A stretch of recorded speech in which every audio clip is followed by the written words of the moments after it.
City Global kasi parang parang pareho kami ng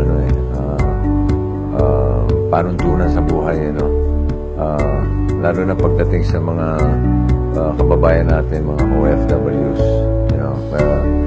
we recognize yung trabaho nila, yung nagagawa nila para sa ating bayan, hindi lang para sa kanilang pamilya, pero para sa ating bayan.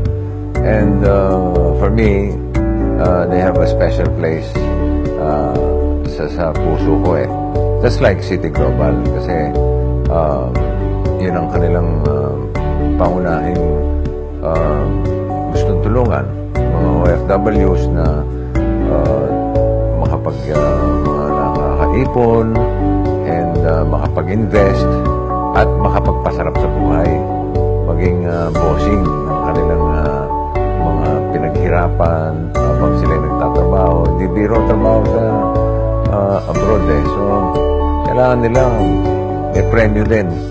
At yun alam ng City Global yun. Ako rin, alam ko na kailangan premyohan itong mga ito How? They get to invest leisure properties, and at the same time, bukod sa meron ka ng investment, pwede mong pang pagkakitaan. Kasi pwede mong pa-rent out ito, pwede mong